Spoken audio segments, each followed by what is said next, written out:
0 que traz muita confiança para os jogadores, não só para os jogadores, mas também para a comissão técnica no geral. E hoje a gente vê um empate que foi muito disputado entre as duas equipes. E eu queria saber um pouco de você, como controlar até esse excesso de confiança para que a atenção, o foco, e entendendo também que existe um adversário do outro lado do campo, para que isso continue sendo respeitado. Não que tenha sido desrespeitado, mas no sentido de levar totalmente a sério, né? Obrigada. Boa noite. Não vi em nenhum momento excesso de confiança. Aliás, eu prefiro o excesso de confiança que a falta de confiança, né? Mas em nenhum momento eu vi excesso de confiança, ao contrário, jogadores super intensos, querendo vencer em todo momento, acelerando as jogadas, tentando fazer um jogo para frente, vertical e até pecando em excesso por isso, muitas das vezes, principalmente no primeiro tempo, mas fizemos um jogo onde tivemos o domínio total, o domínio das chances, tivemos a bola, colocamos o adversário onde a gente queria que ele tivesse, mas o adversário que está muito bem treinado, muito bem organizado. A gente vê que tem muitas coisas muito bem trabalhadas na fase defensiva do Vasco. Não é fácil de entrar, não foi fácil no Carioca, em nenhum dos jogos, e não ia ser fácil hoje, mas nós fizemos muitas chances e o goleiro dele sai como o melhor em campo. Portanto, esses dias acontecem, a gente tem que esquecer, deixar o resultado e olhar realmente o que foi feito. Acredito que a equipe fez um grande jogo, cometemos alguns erros sim, porque o adversário tem jogadores com muita qualidade, mas como eu falei, para mim, na minha opinião, fizemos um jogo onde merecemos mais. Felipe, aqui, Thiago Lima do GE. Eu queria te perguntar qual a sensação você sai desse jogo, um jogo onde o goleiro adversário sai com o melhor em campo, e no segundo tempo, qual a dificuldade de entrar na área do Vasco? Você não chegou a pensar em colocar o Luiz Araújo por conta da finalização, a boa finalização que ele tem de fora da área? Obrigado. Desculpa, no começo você falou o que a pergunta? Do empate? Bom, não, claro que a gente esperava vencer um jogo. Entramos em todos os jogos para vencer, mas sabemos que o clássico nunca é fácil, tem esse componente mental, né, e esse componente da torcida que mexe muito, e fica esse jogo muito mais agressivo, muito mais intenso que os outros jogos. Então uma sensação sempre quando a gente não vence é uma sensação ruim, porque o Flamengo entra no campo para vencer todos os jogos. E da minha parte, principalmente, queria ter vencido, né? Mas e o outro foi do Luiz Araújo.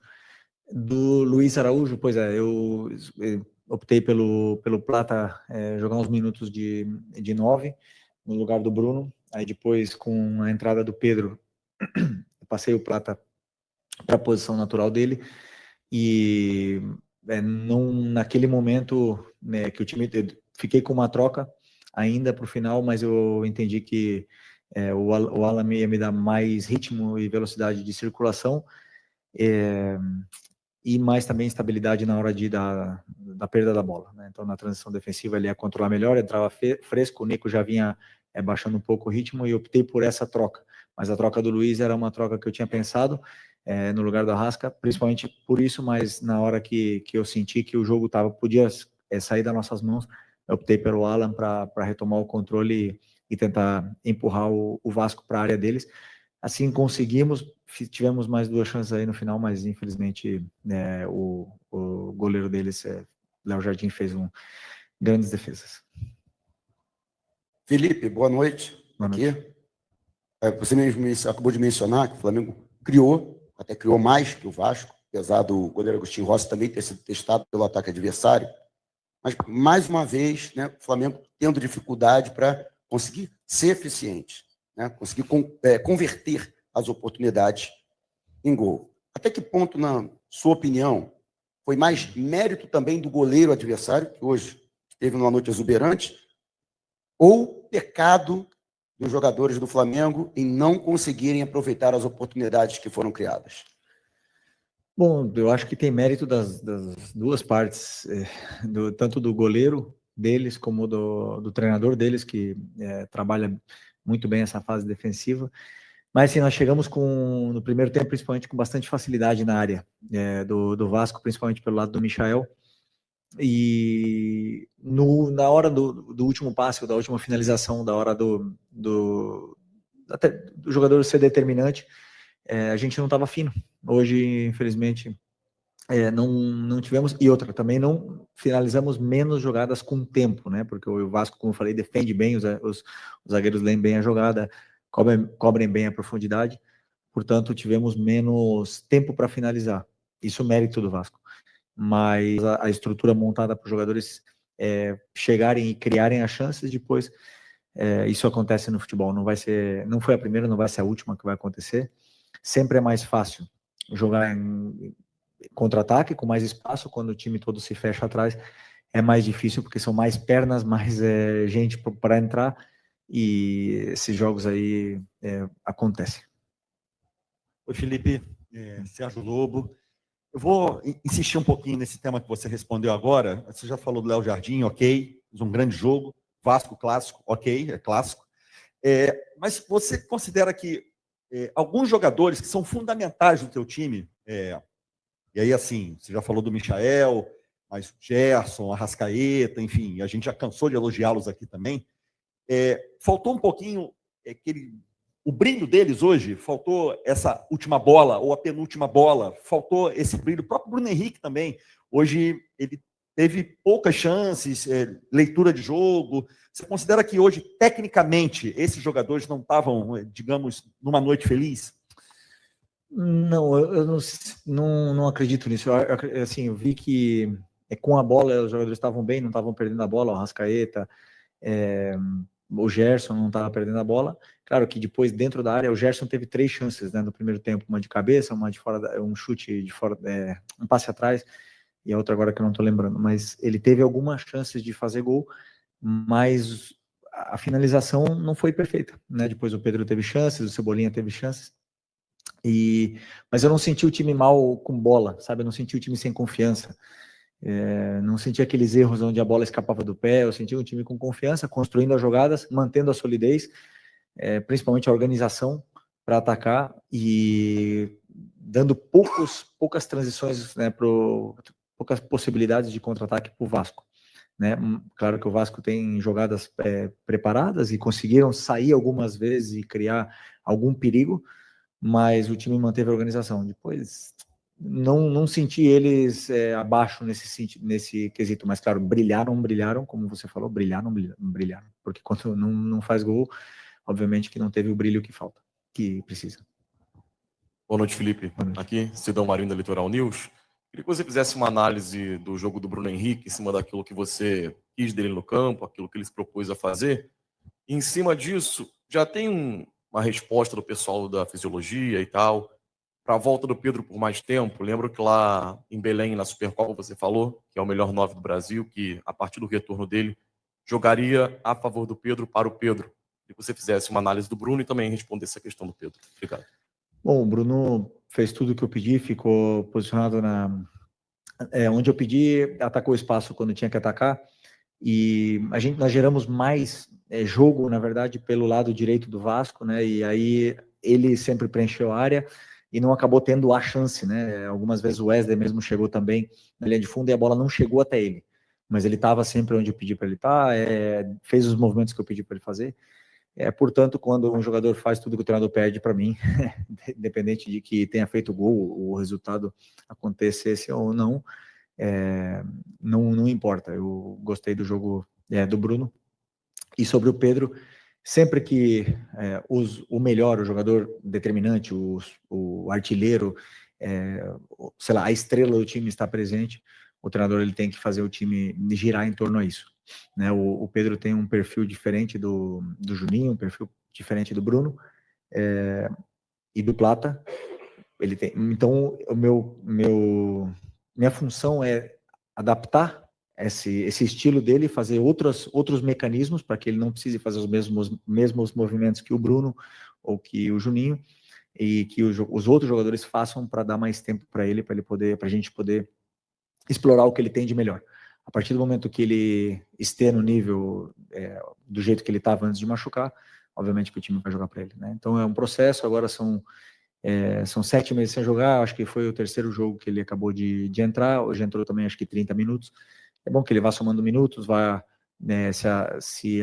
adaptando à equipe, se adaptando ao modelo, e depois, não tenho dúvida que conforme forem passando os minutos, ele nos vai entregar muito. Felipe, boa noite. Boa noite. Laje do Fogo da Flamengo TV. Em 2021, você como jogador estava lá jogando contra a LDU, né? Flamengo venceu por 3-2, é um tema batido, mas necessário. A questão da altitude, né? Vai ser, se eu não me engano, a sua primeira experiência como técnico comandando um time na altitude, né? Com esse contratempo. Eu queria que você falasse para a torcida o que ela pode esperar do seu Flamengo nesse jogo-chave da Libertadores. Bom, eu não sou muito de dar recados para a torcida, né? Eu gosto de que o time fale dentro do campo, vocês já me conhecem bem.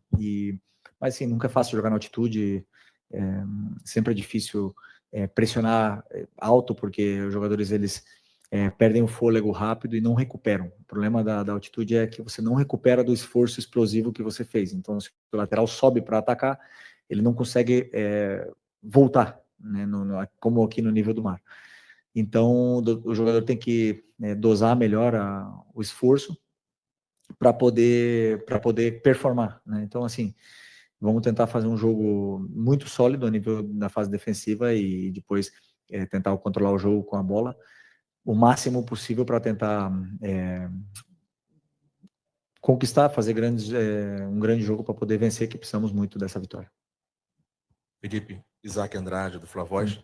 Você já falou bastante, explicou essa questão do jogo, da evolução do Flamengo, de entender a proposta do Vasco. O Vasco também veio com uma proposta bem interessante no primeiro tempo. O Flamengo foi evoluindo, superando ali a marcação do Vasco, e no último terço foi bem ofensivo, com mérito total do goleiro deles. Mas, entrando um pouquinho mais no detalhe, você acredita que entre esses 3 pontos, qual que, de repente, seria um dos motivos da explicação dessa questão do empate com o Vasco hoje? A tomada de decisão sua, por conta de substituições ou dos atletas de escolher a melhor finalização ou melhor passe, a questão de movimentação ou a execução técnica do que já foi treinado? A segunda qual é? A movimentação. E a terceira? É a execução técnica. Pois se o Gerson faz o gol, se o Pedro faz o último gol, a gente não estaria falando dessa mesma maneira, né? Mas sempre que acontece alguma coisa de errado, eu fico com o número 1 treinador. Poderia ter feito mais. Felipe, ¿qué tal? Buenas noches. Te quería preguntar por Jordi de Arrascaeta. En los últimos partidos ha comenzado jugando por delante de los volantes, pero a la hora de recibir siempre se mueve hacia la izquierda o muchas veces cerca de la referencia de área. ¿Es una libertad que le das tú? ¿Está trabajado? Cuéntame un poquito acerca de esa situación. Não, posso falar em português? Ou em espanhol? Se bem que para ter melhor em espanhol. Português?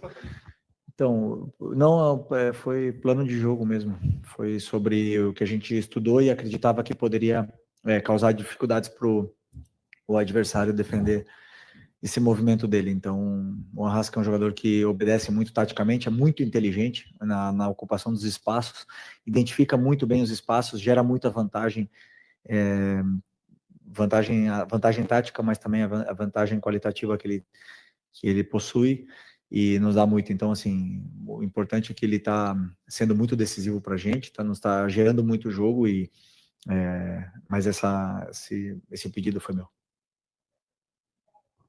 Felipe, boa noite. Boa Alana noite. Fonseca, da Mosaico. Então, eu queria saber se você tem alguma notícia sobre Ayrton Lucas, se aconteceu alguma coisa, se amanhã você vai conseguir responder melhor. E também sobre Varela, nos momentos que ele estava fazendo o corredor. Sobre o Varela, você falou? Ok. Ok.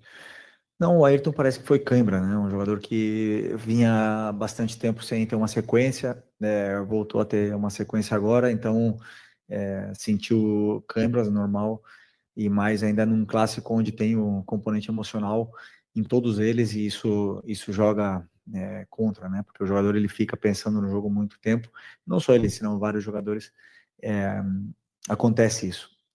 Mas fez um bom jogo, foi muito sólido em todos os aspectos e infelizmente teve que sair. O Varela é um jogador extremamente confiável, sempre que entra dá conta do recado, joga bem na direita, joga bem na esquerda, praticamente em todos os jogos que ele jogou, ele foi um dos melhores em campo comigo, sempre. Então, assim, eu já falei outras vezes, é muito difícil e até me sinto injusto com ele, porque não é nada fácil deixar ele fora. Essas decisões eu tenho que tomar, mas ele é o tipo de jogador que todo treinador gosta de ter, porque sempre coloca a equipe em primeiro lugar. Então, estou encantado com ele. Felipe, Ian Arrepia, Faz Andar e Sintonia Esportiva. Ano passado você deu algumas declarações falando também sobre uma equipe vencedora dominar pelo menos 2 sistemas de jogo. Você foi muito questionado sobre isso, principalmente quando o Flamengo usava 3 zagueiros, que aconteceu por algumas vezes. Hoje o Flamengo joga num 4-4-2 com o Gerson pela direita como um meia, né, e não como um ponta, você sempre destaca isso. Hoje você alterou a formação depois colocando o Plata pela direita e o Pedro como centroavante quando ele entrou.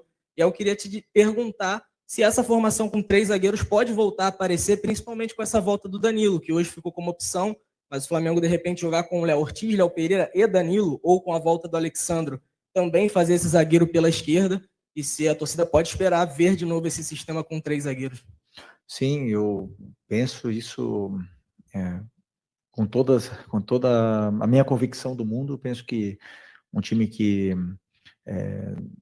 briga por título tem que saber dominar 2 sistemas. A gente joga no 4-4-2, mas muitas das vezes a gente se transforma no 3-4-3. Então, já dentro do próprio jogo essa dinâmica existe e esses mecanismos de compensação desse sistema, eles existem, né? E os jogadores entendem muito bem esse sistema. Do próprio jogo de hoje, aconteceram várias situações onde estávamos no 3-4-3 e o time criou essa vantagem posicional que queríamos. Com certeza é uma possibilidade que eu contemplo, usar os 3 zagueiros, Léo e Danilo, como também a possibilidade de usar em algum dos momentos algum lateral como zagueiro, ou tanto o Varela como o Alex, como o próprio Ayrton, e para fazer essa função e poder adaptar ela, né, depende do que o jogo pede. Então eu sempre olho bastante o adversário e faço o meu plano de jogo em função dele. E vão ter vezes que vão ser 3-4-3, 3-5-2, 4-4-2, e o importante é que os jogadores dominam bem esse sistema. Felipe, boa noite. Boa noite. Feliz Páscoa para você. Igualmente. Queria te fazer uma pergunta sobre esse tempo que você vai ter depois do jogo contra a LDU, se era o tempo que vocês precisavam, né?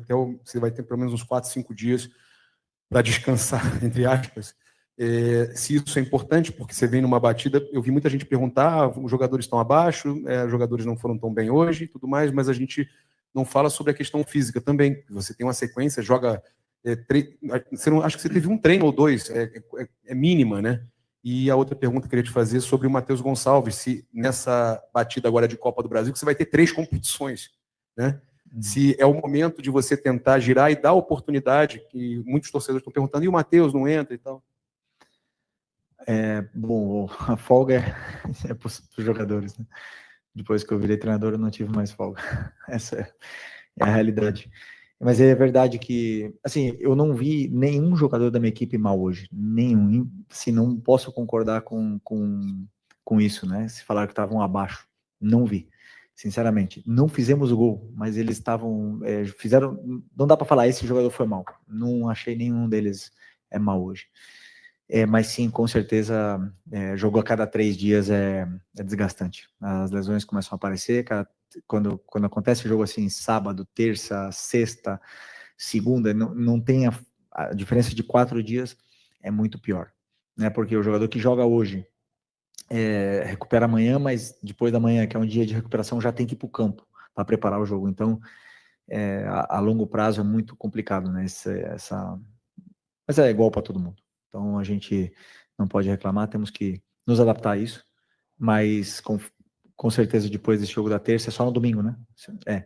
Então, teremos aí, os jogadores terão um dia para poder recuperar, passar com a família e recarregar as energias que é importante para eles.